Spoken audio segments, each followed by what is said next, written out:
everyone. Happy Friday. Welcome to another space. Hey, boys. How are you? Hey, brother. How are you? Very good, thanks. Am I too loud for this call? I just would like to do a sound check. Perfect.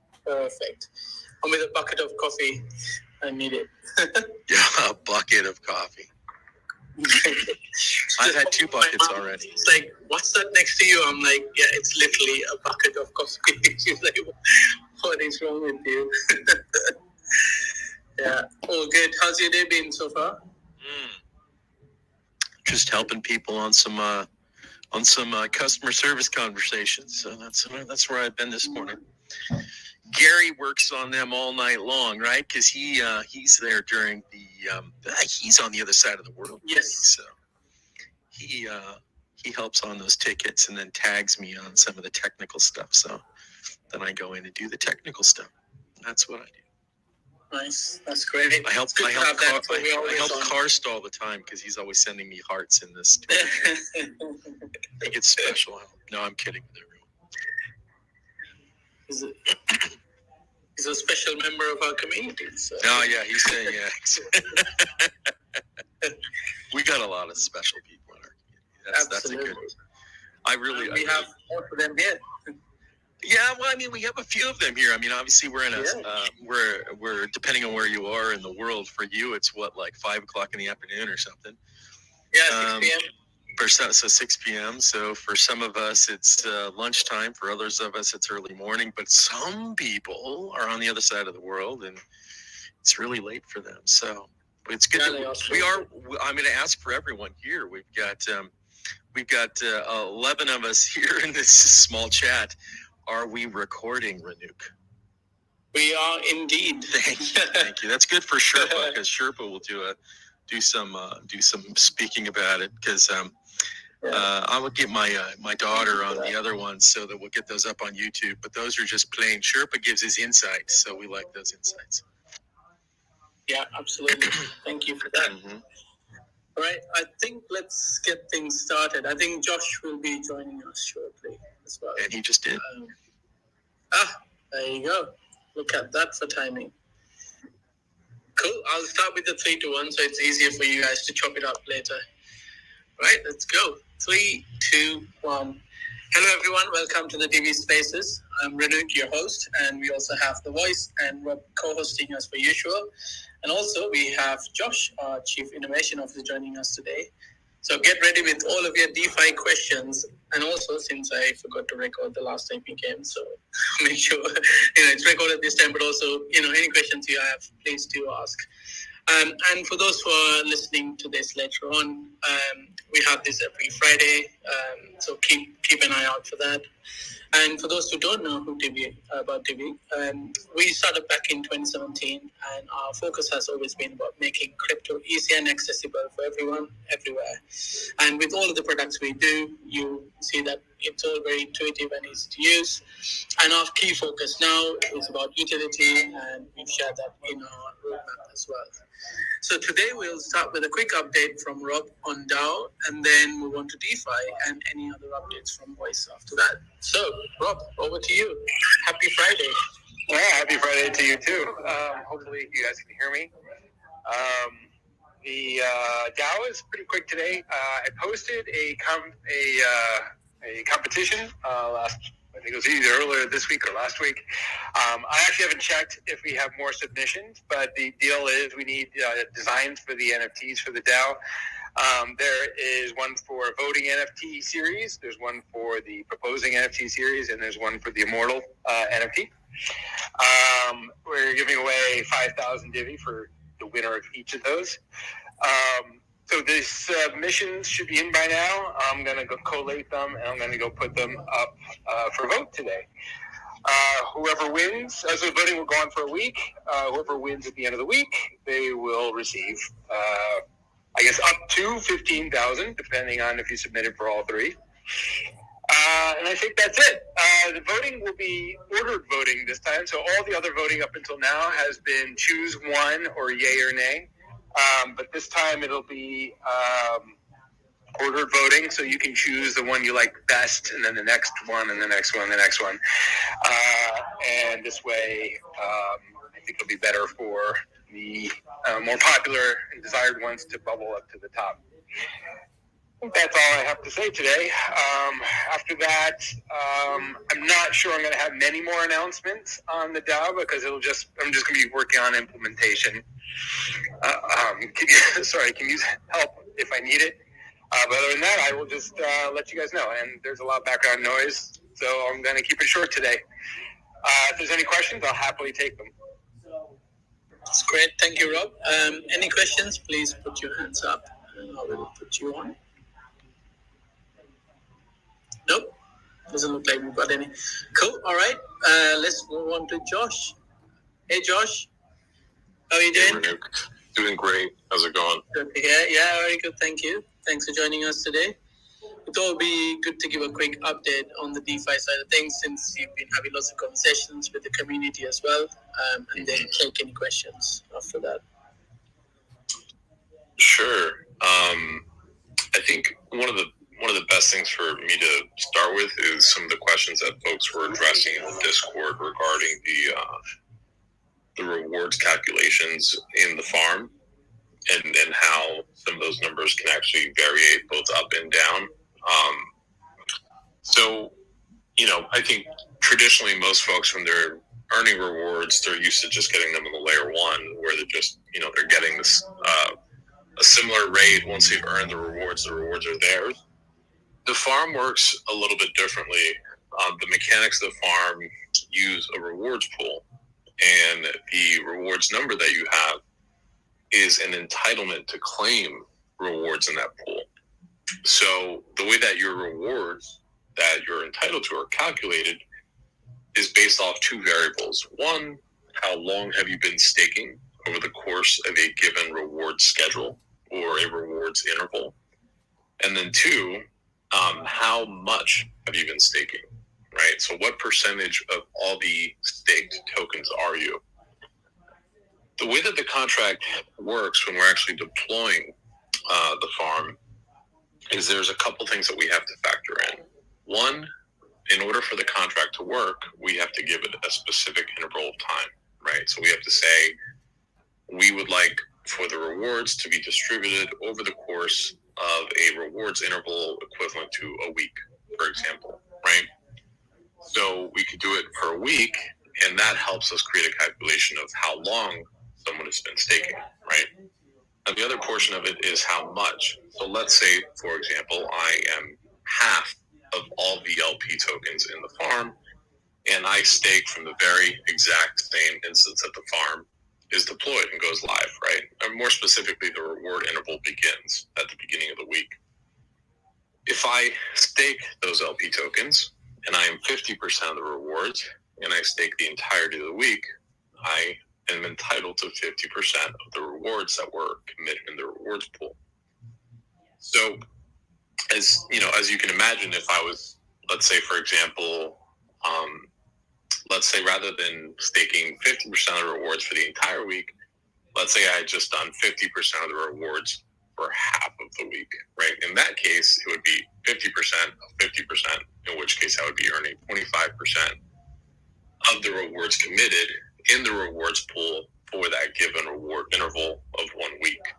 And so where it gets a little bit tricky is that on occasion, if we don't have a new reward schedule with a replenishment of rewards, people can come in after that week, stake LP tokens, and now they're actually earning entitlement to rewards too, because they are staking LP tokens and they are staking them for an amount of time, right? And so it's really crucial that whenever a reward schedule ends, we do a reward replenishment. Now, as you guys know, rewards on the layer one, they're not an exact number. In fact, they're somewhat unpredictable, right? We have an average or estimated rate, but sometimes you earn a reward and it's a little or it's a lot or it's a lottery, And so for us to really fine tune that, what we decided to do was create a little bit more of a delay, right? So for two purposes, really. One, to make sure that there was not a fork in the chain and that those rewards were in fact earned in the staking vault. And that it is part of the canonical chain, right? Those rewards are sufficiently confirmed. And then two, so that we can have a buildup of rewards that makes it worth minting it. Because as you guys know, minting is a contract function, and that takes gas, right? Ethereum ain't cheap. So we try not to do it every single day. Generally, we do it maybe once every 2 weeks to once every month. When we first deployed the farms, we realized that the frequency of minting was too expensive based on the rewards. So we decided to actually expand that latency period to a couple of weeks. And so what ended up happening in the beginning is that first reward schedule ran up, and we didn't have a replenishment, because in the middle of that we decided to extend the period, both obviously for security purposes and also just for sustainability, to make sure that we can keep this going. However, the rewards didn't go anywhere. They're still in the staking vault on the layer one, and when the next mint happens, the oracle will basically take count of how many rewards are in there that have not been minted for yet. It will mint them. It'll put them in the rewards pool for the farm, and then it'll kick off a new schedule. And so generally your rewards will trend upward as those replenishments hit. But because we decided to extend that period, it created a span of time where we had not done a replenishment, and people were still staking, and additional stakers were coming in. And so that's what really caused the rewards to go down. Now, mind you, the rewards rate on the farm is very high, right? It's certainly north of 20%, that's for sure. I know, because I went in there a couple days over the week and decided to stake, and it's funny. It's because there's not as many people as there are on layer one. There's a disproportionately high rewards rate there. So regardless, you guys should still be earning at a really awesome rate, and it will trend upward, because over time, once we start having a more consistent amount of staking rewards over a more well-defined interval, you're not really going to experience rewards going down. It's somewhat anomalous, but it's a byproduct of us having to fine-tune this. So nothing to worry about. Like, your rewards aren't getting stolen. They're not going anywhere. What you really need to understand conceptually, though, if we were to throw all my jargon aside, the one thing that you need to walk away with this is it's an entitlement. That number is an entitlement, right? In order for those rewards to really be yours, you got to harvest them, right? You have to harvest if you want your rewards. Now, because Ethereum gas fees are so high, it may not necessarily make sense to harvest every day, maybe once a month, right? Something along those lines. I generally think you can somewhat set it and forget it. Like, if you want to spend them, you need to harvest them, right? You got to harvest them from the farm so that they go in your wallet. Until you harvest them, they sit within a pool in the smart contract. They're not in your wallet. They're not spendable. The reward number that you see in the little user dashboard, the little farm dashboard, like I said, I'm going to beat a dead horse. It's an entitlement. So just keep that in mind. If it goes down, there's no conceivable way we can take something from your wallet. Nothing's being taken from your wallet. In fact, they're not even in your wallet yet. I believe in the farm, we do give folks the option to harvest and unstake. You don't have to do both every time. Meaning, if you want to harvest, doesn't necessarily dictate that you have to unstake. You can do one or the other. Although, if you do unstake, your rewards are automatically harvested, because we just don't want you to forget, right? God forbid you unstake your tokens and you've got all these rewards in there. We don't want you to forget them, so they will automatically go to your wallet when you unstake. This formula is generally really difficult to explain, because there's obviously the variable of time. Then there's also the variable of, what's the interval, right? Like, are we doing a week or a month as the calculation for total time? And then there's also, like, your composition. So what percentage of it, what percentage of all total stakes you are. But like I said, if you guys just bear with us, we're really just fine tuning this at the moment. it should get better over time. In fact, I think we've got a pretty large replenishment coming pretty soon. And then we're still trying to figure out creative and fun ways to use the lottery. Right now, the lottery is just going to be going toward just the maintenance of the farm and potentially just keeping the collateral over collateralized. Or not really collateral, but just making sure that there's always a good balance between what's on the layer 1 and what's on the layer 2. Does anyone have any questions? I know that all probably sounded like a lot of jargon and, inflated vocab, but if anyone has anything they'd like to ask, happy to open it up to Q&A. That was DeFi nerd speak. What was that? I said it was DeFi nerd speak. Yeah. No, I'm teasing. Yeah, I was speaking in hieroglyphics. I think what everybody, we get to, I'm going to beat a dead horse a little bit, right? Because we have, about 16, 20 people in here.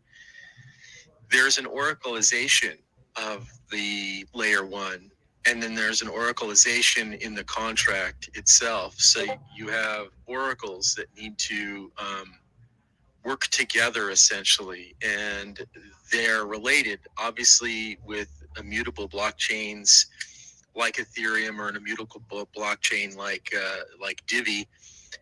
During those minings or stakings on the Ethereum purely, you can have things that transactions may be rejected, like on Ethereum. So a miner may want to mine something. It's a little bit different now with their beacon chain, but you may have something that's changed, and so you have a certain time frame to make sure that it's formally immutable, right? So in Bitcoin, we normally say it's 6 confirmations, but I think the real number is 128. But usually it's 6 just because of the magnitude of hashing that would have to go into that to make that change.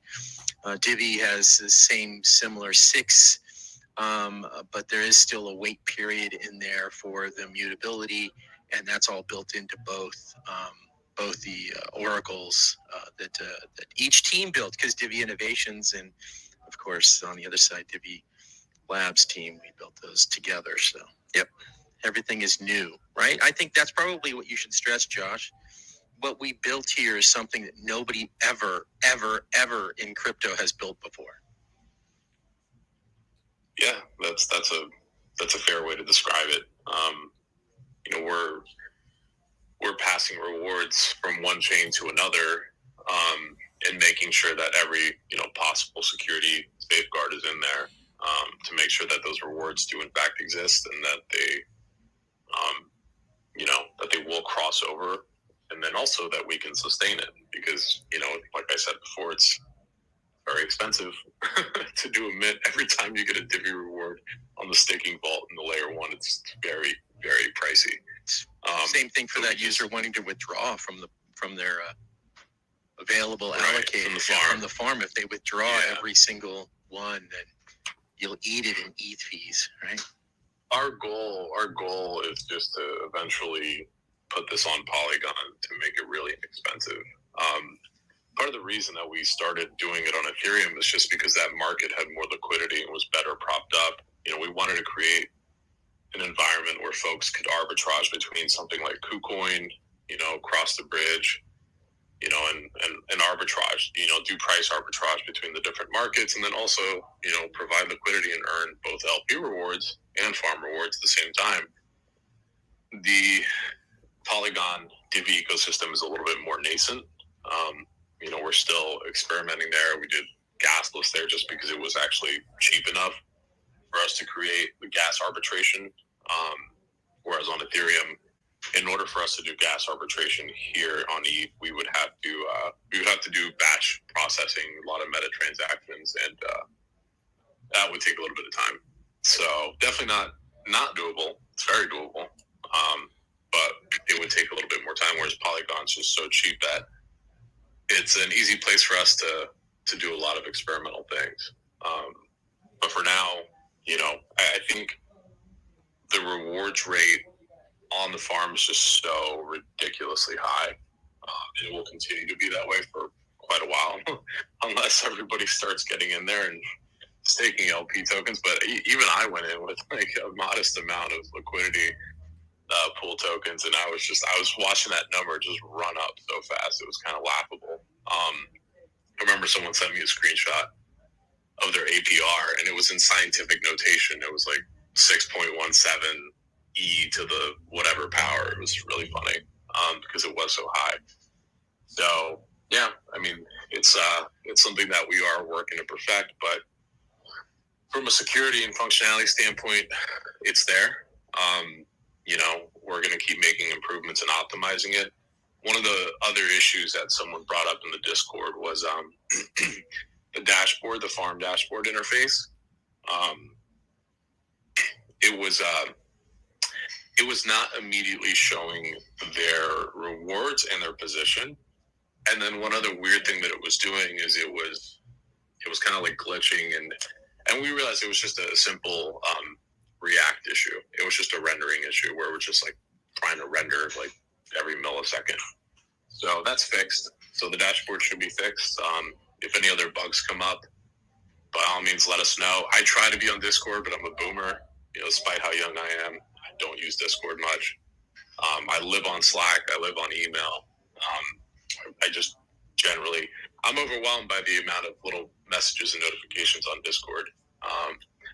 So I'm not on there as much, but when I am in there, I try to take everyone's feedback as much as possible. I'm trying to think of another little bug that was reported where a user couldn't do a confirmation. We've tried to simulate every possible, potential failure when doing the contract calls for the farm with MetaMask, and sometimes we can't replicate them. Sometimes it's just MetaMask being funky. Sometimes it's the node endpoint, your RPC endpoint. Keep in mind, guys, like voice, like I'm happy to jump on a Zoom. I'm happy to be a resource for folks if they need to be walked through something. My schedule's somewhat open, so hit me up in Discord and tag me. If I don't see it, someone from the team will see it and they'll contact me, and then I'll follow up. So that's pretty much it. I was just going to say, is that the statement related to the liquidity cannot be redeemed? Like there was an approve button. Have you seen that one? That was one that I haven't. I've only seen the one where they do the vault creation so they can stake their LP tokens, but they can't do the final confirmation. Okay. And that more than likely is a gas issue, because there's two kind of like failure points. One is that MetaMask is not properly estimating the gas, and or our gas station API, which tells our contract call how much gas to do and how much gas to use, is funky, because we rely on that API. If we were to use a fixed gas amount as the variable, people would be overspending. We would have to set it at a threshold where like it never fails, which means they're spending tons of gas. So we have to use the gas station API to give us a live price, like a live market rate on gas. But also MetaMask is just clunky and fails sometimes. Like that's that happens too. And like unfortunately we can't do much about that. But those things are fairly anomalous. So Divi, sometimes I just reset the wallet. So Divi Spania, that could be part of what his problem is, because that was one of those questions. It could be just the fact that it will not have the approve button because of some quantity of ETH. And just so we talk about APIs, as Divi Wallet also uses APIs. APIs have latency to them. And so that's where you'll see something with a fee, even in Divi Wallet. If you've seen that, where you try to send something as it syncs, I don't know if it's gas station, but it could be.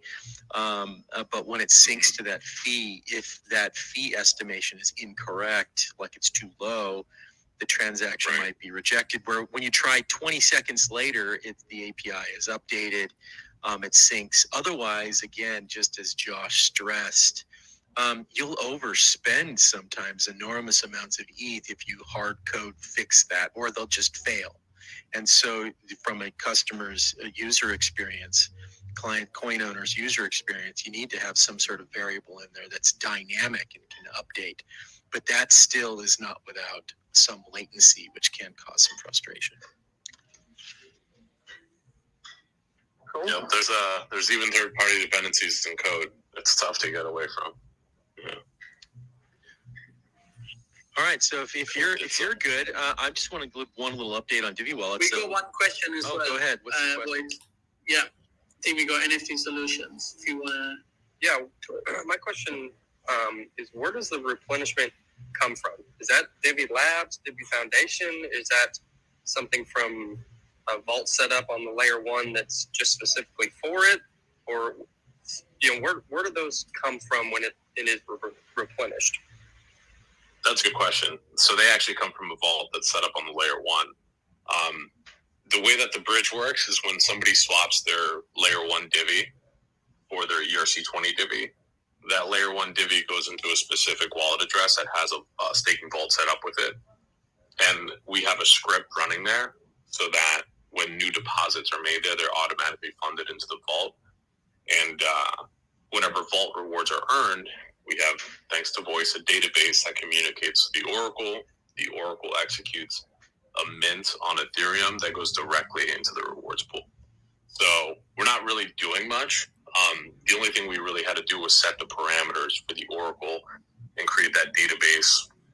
Obviously, spin up the staking vault, but all that's coming from a specific staking vault. There's generally there's a hot address and then there's a cold address when it comes to the bridge swaps, right? When you're swapping from layer one to ERC20, there's a certain amount of liquidity that's kept in the hot address that people can move, across chains interchangeably. And then the bulk of it, right, for both security purposes and then also, the efficacy of this whole arrangement, the bulk of it is kept in cold custody. It's completely offline, and the staking vault is what facilitates those rewards. But they're not coming from like a foundation treasury. They're not coming from it's just a staking vault with a bridge custody. Okay, so does that mean every time that the replenishment happens, that it resets the coin age on that vault? Voice, you can speak more to this, but not quite, because those rewards aren't actually moved or interfered with. It's just that the Oracle is minting an equivalent amount, right? Because everything that's in that wallet or under the custody of that wallet is considered off-chain. That's considered just separate. It doesn't enter circulation. It's just, it's just locked up, right? And that's part of the reason we keep it offline. Okay. But Voice, if you want to weigh in on the Coinage thing, Yeah, just to I give think more that there's poetic answer. there's a lot of information about Coinage out there, and it's good if we could share it. Nothing that is in the vault. Well, how about this? There's only a couple of things, and Rob can chime in and beat me over the head if I get too pedantic about this. When you move funds, that changes Coinage. So if you send me some, you changed it, it's a new UTXO, and so it's got new Coinage. If you mine a block and notarize it, right, that's the whole process, that changes the Coinage. That's really everything. Nothing else changes Coinage. So Coinage isn't that hard. It's a common question we have. And so, and there's no mining or there's no moving of the Divi in the vault. The vault is mining away and it notarizes those blocks. It mints the Divi and distributes some today to some masternode. And then that new UTXO, which is the unspent transaction output, starts over again, right? So it starts at zero and it maximizes at about 1 week. And so it's always moving to and fro. You're never at 100% Coinage unless you have 100 Divi that's just been sitting there. But a vault or not a masternode, a vault that's got some big weight, you're always going to be fluctuating in between because you'll have some UTXOs that will be max age that are just working really hard at trying to mine a block and some that are just new. And so, you'll just have an average age. And don't worry about Coinage too much. That's what I should say. Don't worry about it. Don't move your funds all the time and you'll be happy. Okay, makes sense. Thank you. That's a good question, though. It is a very good question. Appreciate you bringing that up. Yeah. I have a I feel like there's always a ton of questions on Discord. I wish we'd get some of those folks on here. Some of them are really easy to talk to, but they're brutal to have to write out. I have a very nerdy as I've become more nerdy after a while. I have a very nerdy GitHub repo that I write out the math for Coinage and how that works and how that you can average that. And it's for people who really care. I don't care. Some people really want to try to game the system and try to figure that out. So I wrote something for them. So if you want that, ping me in Discord. I'll share it with you.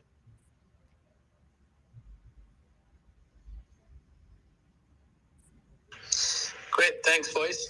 You also wanted to mention something else, right? Oh, yes, APIs. And so we're talking about gas fees. The Divi wallet has an API that looks up the fiat, all the international coin names in English, right? So this API has a list.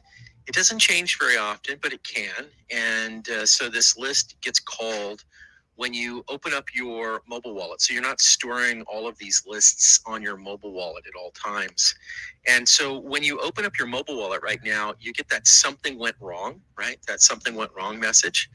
And that's because an API is being updated, and that should stop very soon. It's not affecting any other user experience. It's a terrible look when it just pops open all the time. Don't worry about that. If you see anybody who gets that something went wrong, it just has to do with the list of whether you have USD showing or you have some other currency in your national currency showing. Your national currency will still be there, but if you try to change it right now, it might give you a little bit of an error until that fix comes. But everything else works fantastic. So if you see that, absolutely don't fret.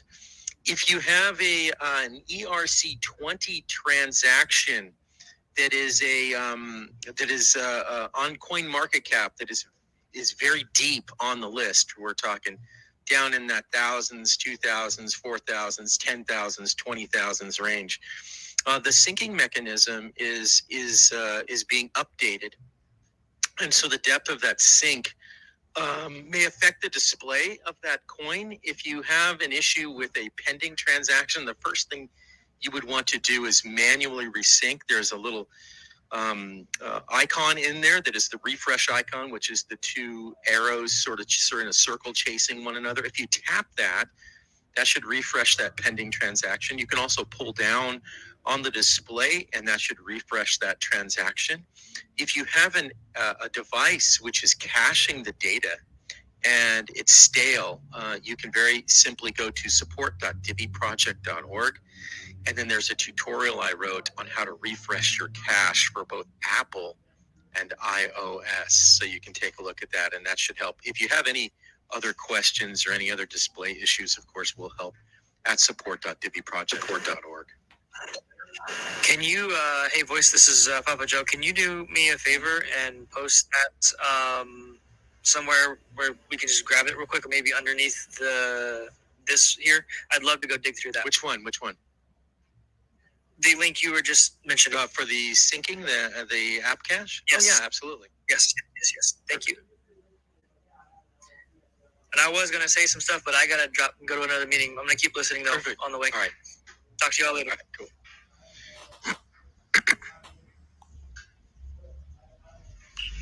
Awesome.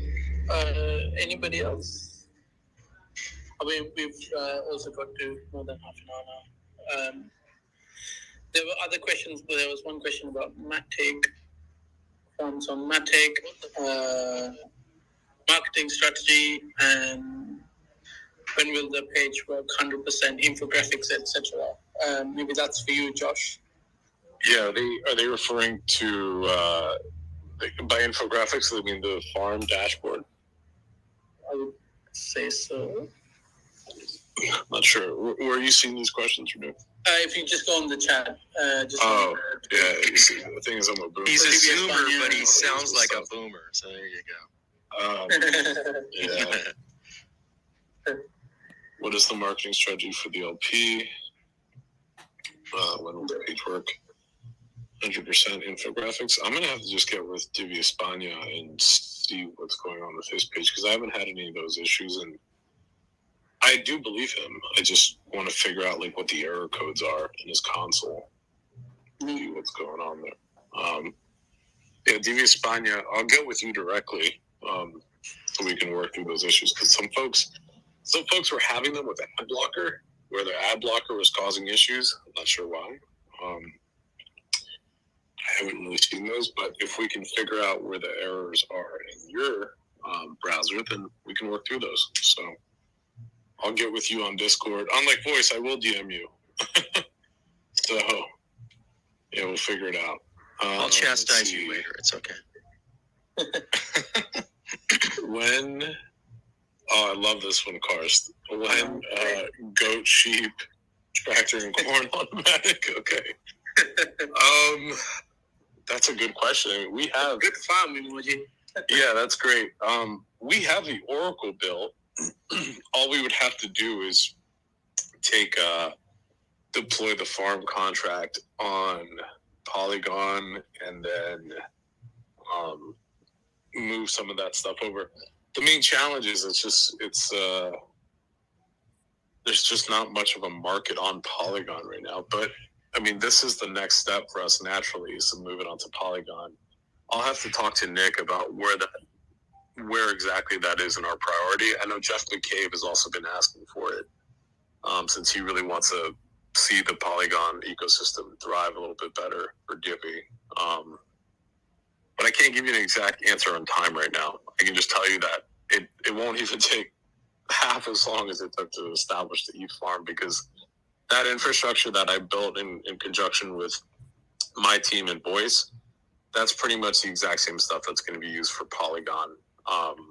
We just have to deploy a contract. How would that's a good question, and maybe we'll take that after the call. How would we do that? Because if you mint for ETH, do you do half on the ERC and then half on the I guess the Polygon. Well, Voice, we would just we would first on the site, at least, we would just clone that React component, throw it on the Polygon side, deploy the contracts there. The main issue, I'll tell you guys what the real crux of all this is. And this has kind of been like the bane of all my issues recently. Uniswap does not allow you to use Polygon with Uniswap v2. And here's why that's important. Uniswap v2 uses ERC20 LP tokens, right? Uniswap v3 uses ERC721 LP tokens. And so those ERC721s are not compatible with our farm contract. Our farm contract has a rewards pool that can only hold ERC20s. So that's been the major holdup, at least on my end, where I'm trying to figure out how we do farms over there, because everyone, in other words, in more simpler terms, if you deploy liquidity on Uniswap v2, right, you get these little LP tokens, right? They're fungible. If you deploy liquidity on Uniswap v3, you get an NFT, right, which is non-fungible. And so it's really challenging for the contract to calculate what percentage of the pool you are when everyone has one token, right? Because the ERC20s, it's just, how many of all the tokens are you? Very simple, right? It's different on V3. It's everybody has one token, and one person with one token could be 50% of all liquidity, right? You wouldn't know because they just have one token. It's a bit challenging, and so we have to consider using potentially something like Sushi as an AMM, as an automated market maker, like as a market essentially on Polygon. And so that's kind of the thing that we're having to work through right now. Or alternatively, which is actually pretty easy, we could just do our own DEX on Polygon. But believe it or not, that's actually a lot easier than us doing the kind of mapping that it takes to work into an existing market like Uniswap. It was not easy. I remember getting a lot of feedback that we just pretty much reskinned Uniswap. It was way more complicated than that because we had to do a lot of token mapping. We actually used the graph for data. I don't know if anyone remembers the protocol, the graph. but we had to use that to do all the token mapping. And then we actually have proxy contracts. So we were really having to rebuild quite a bit. The only thing we actually used Uniswap for is the fact that liquidity could sit there. Because when it comes to indexing trade volume, if we had deployed our own DEX, then it wouldn't have been indexed on CoinMarketCap or CoinGecko. It was a total strategic decision. Like, in fact, people think that it was so easy. We reskinned Uniswap. We just threw our own brand on it. No, actually, it would have been way easier for us to just make our own DEX. And because an AMM contract's not difficult at all. I mean, we could spin one up in a day. It was way harder the way that we did it, but we did it strategically to benefit our ecosystem, because otherwise we would not have that volume on our listing on the indexes, right? So it would not be indexing on CMC or CoinGecko. So yeah, we took the longer and much more difficult route, strategically. And I wish it had been as simple as just reskinning it. That's why it took months to do it, because token mapping and doing the proxy contract and all that stuff was not easy. But I'm really happy that we did it, because the activity in the protocol actually helps to fuel and fund the maintenance of it. So eventually this thing can just become a totally self-sustaining thing where it doesn't necessarily require, for lack of a better term, volunteer hours. It can be something that's governed by the DAO, right? That's right. Which that's the dream, right? We're just going to have it all done by the DAO, and then people can vote if they want us to do something. Sounds good to me. Yeah. So in any case, I digress. I just thought that was a good opportunity to make that point, because I did get that feedback quite a bit that we just cloned Uniswap. But I think with Polygon, there's a chance we may not even use Uniswap. We may end up using Sushi. We may end up using what's the other one? There's another one that still uses ERC20 LP tokens. And if not, if it just becomes too difficult, then we'll just make our own DEX. We'll just deploy an AMM contract. But yeah, I hope that gives you a little bit of insight into the headaches, Karst. But I do want to push farms there as soon as possible. So There's a follow-up question as well. Maybe we'll just take one more question and then finish up. Mm-hmm. So now that we have L1 and L2, what will the next Divi be? Will Divi Core 3.0 come into play with this? Also from Karst.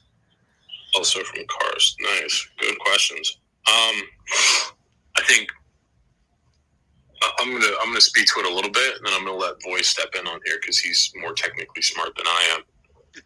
True.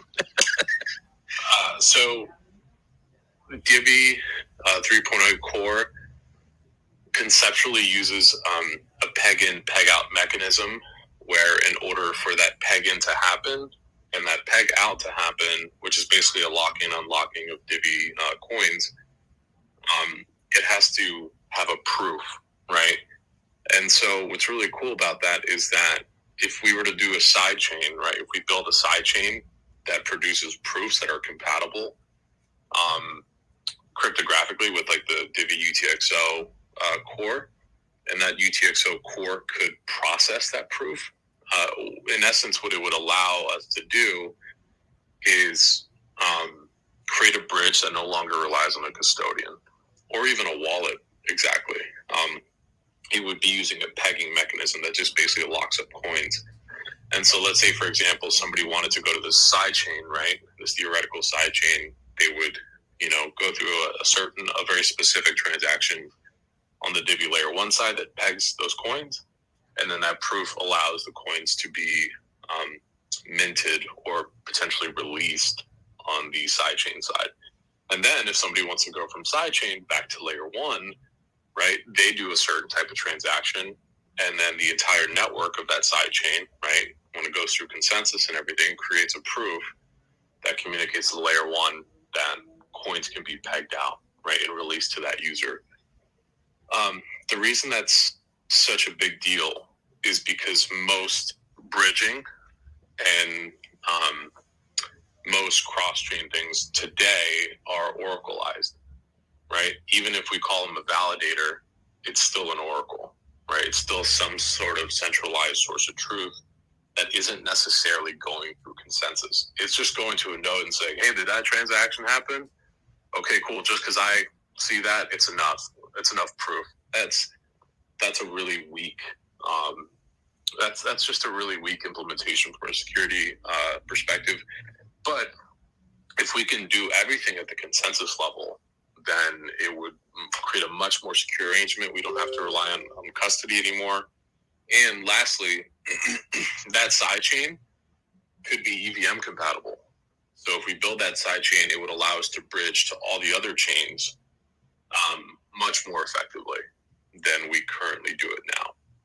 So that's the high level, I think, voice. Did I miss anything? I think you could probably give more color on that than I can. Yeah, so I would just say this, so Divi, so when you build a house, you have to have a foundation, right? Before you have the foundation, you have to prep the ground, right? You can't build on sand. You have to build, if there's sand, you have to firm up whatever the foundation for the foundation would be, right? I mean, so you have to prep that foundation. I want everyone to really think about Divi 3.0 as the foundation.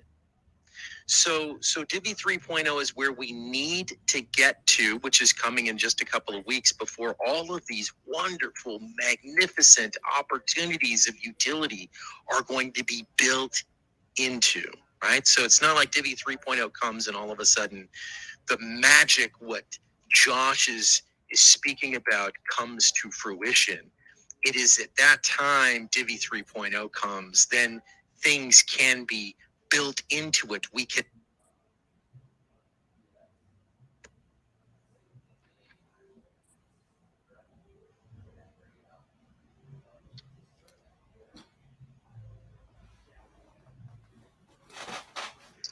I think we lost voice. I don't know if it's just me. Josh, can you hear him?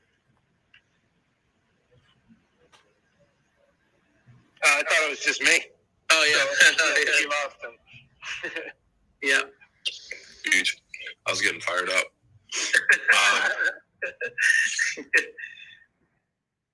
I'm telling him. Yeah. Yeah. I think, yeah. Oh, he might be back. Voice, are you back?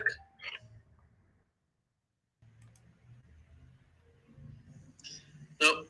Don't think he's back. I think long story short is like I got it. So that's what I was. Yeah. So I'm not sure how that happened. That was. I don't think Twitter just silenced me. It's censorship. Where did you guys lose me? More on the foundation. What's that? Divi 3.0. Okay, so Divi. Guys, I have a meeting at 12:45. That's fine. Yeah, go ahead and go. Everyone. The point is that Divi 3.0 is the foundation, and as you build a house, if I already said that, please stop me. When you build a house, you pick a firm, solid piece of ground to build in. If you're building on sand, then you have to do something else to the ground.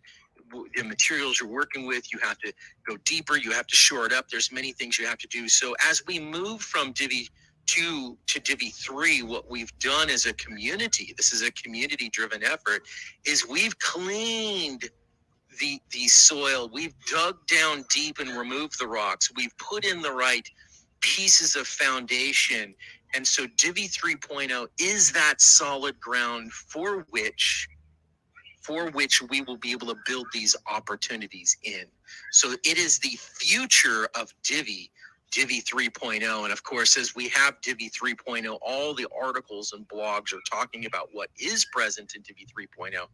As we start going into what Josh's thoughts are, we start moving into Divi 4.0.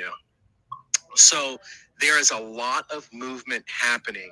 I hope everyone did enjoy Josh's chat about opportunities for the future that really affects positively every single community member who's a coin owner, this is very important what he said. What he said, though, is a future coming situation or opportunity.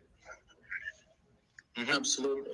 I think, one of the questions about marketing as well, like once, we're in that place, and we've talked about this before, we will absolutely, try and push as much as we can, obviously to keep the people we have, but also bring new people into our ecosystem to use our products, and that will obviously help boost everything up as well. So all of that we have in place. We just need the, funding and everything else to come through.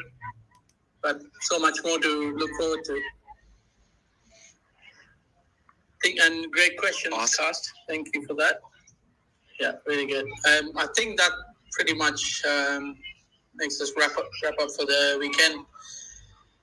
51 minutes. Yeah, I know, that's probably the longest one we've had for a while. If you've got any other questions, please do talk to us on Discord or Twitter, and we'll reply as quickly as we can, as per usual. Rob, Voice, Josh, thank you all so much. Cass, Papa Joe, and NFC Solutions, thanks for the questions. And hope to see you all next week.